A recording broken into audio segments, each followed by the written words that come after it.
সন্ধ্যের স্ন্যাক্স হিসেবে এই খাবারটা আমরা বেশ পছন্দ করি। এই গরমে যদি এরকম খাবার হয় তাহলে তো আর কিছুই লাগে না। একটু আমরা বাইরে বেরোলেই এই দই বড়া আমরা কিন্তু কিনে খেতে বেশ পছন্দ করি। আজকে এই খাবারটাই আমি খুব সহজে বাড়িতে বানিয়ে দেখাবো। আর এই পদ্ধতিতে বানালে দোকানের থেকেও বেশি টেস্ট হবে। আর বড়াগুলো হবে নরম তুলতুলে আর একেবারে জুসি। তাহলে চলুন রেসিপিটা শুরু করা যাক।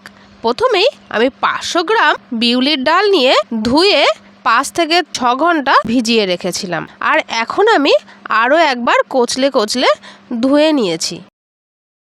এবার মিক্সার গ্রাইন্ডারে খুব ভালোভাবে পেস্ট করে নিতে হবে। ডালটা পেস্ট করে নেওয়ার সময় খুব সামান্য পরিমাণে এখানে জল অ্যাড করতে হবে। বেশি জল দিয়ে পেস্টটা বানালে সেটা কিন্তু একেবারে নষ্ট হয়ে যাবে। একদম শুকনো শুকনো পেস্ট বানাতে হবে, যতটা শুকনো করা যায়। আমি এখানে পুরো ব্যাটারটা রেডি করে নিয়েছি, মানে বেটে নিয়েছি মিক্সিতে।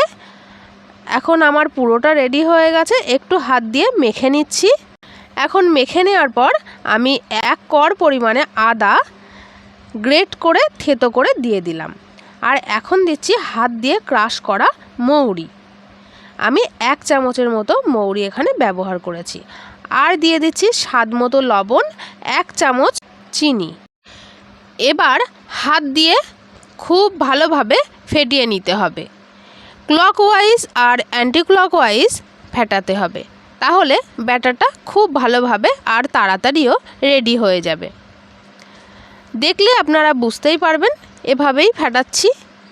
আর ফেটাতে ফেটাতে ব্যাটারটা একেবারে হালকা হয়ে যাবে। আপনারা হাতে তুললে বুঝতেই পারবেন যে ব্যাটারটা হালকা লাগছে কি না। আর একটা বোঝার পদ্ধতি দেখিয়ে দিচ্ছি। একটু ব্যাটার নিয়ে এভাবে একটু দলা করে এভাবে জলের মধ্যে ফেললে ভেসে উঠবে। তখনই বুঝে নিতে হবে যে ব্যাটারটা পুরোপুরি রেডি হয়ে গেছে।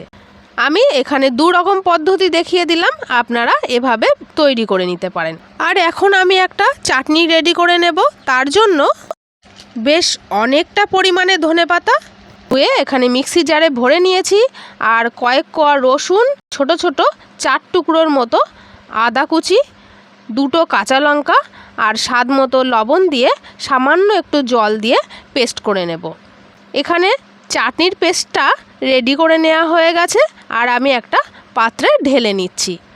এখন এই পেস্টের মধ্যে আমি একটা পাতিলেবু ছাঁকনিতে ছেঁকে রসটা দিয়ে দেব। অল্প একটু লবণ আবার অ্যাড করে দিলাম। আর এখন সব কিছু একসাথে একটু মিশিয়ে নিচ্ছি চামচ দিয়ে। চাটনিটা এখন পুরোপুরি রেডি হয়ে গেছে। আর এখন একটা মশলা রেডি করে নেব। মশলার মধ্যে 2 চামচ জিরে, 1 চামচ ধনে আর 1 চামচ মৌরি, 2 শুকনো লঙ্কা দিয়ে আমি একটু শুকনো খোলায় ভেজে নেব। ভেজে নেওয়া হয়ে গেছে। এখন আমি শিল নোড়ায় এই মশলাটা করে নেব। আপনারা চাইলে এখানে মিক্সিতেও এই মশলাটা করে নিতে পারেন। যে আমি এখানে শিলনোড়ায় করছি বলে আপনাদেরও শিলনোড়ায় করতে হবে তেমনটা কিন্তু একেবারেই নয়। ভাজা মশলাটা আমার বেটে নেওয়া হয়ে গেছে। আমি এখানে পুরোপুরি একেবারে গুঁড়ো করিনি, একটু আধ ভাঙা অবস্থায় আছে। আমি যেমন মশলাটা করেছি আপনারাও মশলাটা তেমনই করবেন। আর আমি ব্যাটারটা ফেটিয়ে নেওয়ার পরে 10 মিনিটের জন্য রেস্টে রেখেছিলাম। আর এখন ঢাকনা খুলে ব্যাটারটা আবারও একটু ক্লকওয়াইজ আর অ্যান্টি ক্লকওয়াইজ ফেটিয়ে নিলাম। তারপর কড়াইতে বেশ কিছুটা তেল গরম করতে বসিয়ে দিয়েছি। এখন এভাবে বড়াগুলো রেডি করে নেব। এই যে একটু হাতটা ভিজিয়ে নিয়ে গোল গোল করে নেওয়ার পরে একটা আঙুল ঢুকিয়ে দিয়ে এভাবে একটু ছিদ্র করে নিয়ে গরম তেলের মধ্যে ছেড়ে দিতে হবে। এই অবস্থায় গ্যাসের ফ্লেমটা নর্মালেই থাকবে, মানে লোতেই থাকবে। বড়াটা বানানোর সময় হাতের কাছে একটু জল রেখে দিতে হবে। 1 বা 2টো বড়া এভাবে হাত দিয়ে বানিয়ে তেলে ছাড়ার পর হাতটা একটু ভিজিয়ে নিতে হবে। হাতটা এভাবে ভিজিয়ে নিয়ে বানালে হাতের সঙ্গে আটকে যাবে না আর খুব সহজেই বড়াগুলো খুব তাড়াতাড়ি তেলের মধ্যে ছাড়তে সুবিধে হবে। এভাবে আমি একসঙ্গে এতগুলো বড়া বানিয়ে নিচ্ছি। আর একটু তেলটা এভাবে নাড়াচাড়া করলে চারিদিকটা খুব ভালোভাবে ভাজা হয়ে যাবে। এক পিঠ ভাজা হয়ে গেলে গ্যাসের ফ্লেমটা একটু বাড়িয়ে দিতে হবে, মিডিয়াম ফ্লেমে রাখতে হবে। আর বড়াগুলো কতটা ফুলে উঠেছে সেটা আপনারা দেখলে বুঝতেই পাচ্ছেন। বেশি কড়া করে ভাজার কোনো প্রয়োজন নেই, মিডিয়াম লাল হলেই এটা তুলে নিতে হবে। আজকের এই রেসিপিটি আপনাদের কাছে যদি ভালো লেগে থাকে তাহলে অবশ্যই একটি লাইক করে দেবেন। আর একটা পদ্ধতিতে আমি দেখিয়ে দিচ্ছি, আপনাদের যদি হাত দিয়ে গরম তেলে ছাড়তে অসুবিধা হয় তাহলে এরকম একটা হাতা নিতে হবে, হাতাটা একটু ভিজিয়ে নিতে হবে আর এরকম অল্প করে দিয়ে গোল করে মাঝখানটা একটু এরকম আঙুল দিয়ে ছিদ্র করে দিয়ে তেলের মধ্যে ছাড়তে হবে, তাহলেও একই রকমভাবেই তৈরি হয়ে যাবে। এখন একটা জল রেডি করে নিচ্ছি, 300 ml মতো জল, তাতে স্বাদমতো লবণ, স্বাদমতো চিনি আর কিছুটা গোটা মৌরি দিয়ে ভিজিয়ে রাখবো। চামচ দিয়ে একটু নেড়ে দিচ্ছি যাতে চিনি আর লবণটা জলের সঙ্গে খুব ভালোভাবে মিশে যায়। এখন চিনিটা পুরোপুরি গলে গেছে, জলের সঙ্গে মিশে গেছে। আর আগে থেকে বড়া যেগুলো ভেজে রেখেছিলাম ঠান্ডা হয়ে গেছে, সেগুলো এখন জলের মধ্যে 2 থেকে 3 মিনিটের জন্য ভিজিয়ে রাখবো। সব বড়াগুলো দিয়ে দেওয়া হয়ে গেছে। আর এখন একটু চামচ দিয়ে উল্টে পাল্টে দু সাইডেই একটু জল লাগিয়ে দিচ্ছি। আর এখন ঢাকা দিয়ে রাখবো 2 মিনিটের জন্য। 500 গ্রামের মতো এখন দই ঢেলে নিচ্ছি। আমি এখানে আমুল মাস্তি দই নিয়েছি, টক দই, আপনারা যে কোনো টক দই এখানে ব্যবহার করতে পারেন। একটা চামচ দিয়ে খুব ভালোভাবে দইটা ফেটিয়ে নিতে হবে। আপনারা দইটা হ্যান্ড উইক্সের সাহায্যেও ফেটিয়ে নিতে পারেন। দইটা ফেটিয়ে নেওয়া হয়ে গেছে আর এখন খুব অল্প পরিমাণে আমি জল অ্যাড করে দিলাম। জল দিয়েও খুব ভালোভাবে আমি মিশিয়ে নিলাম।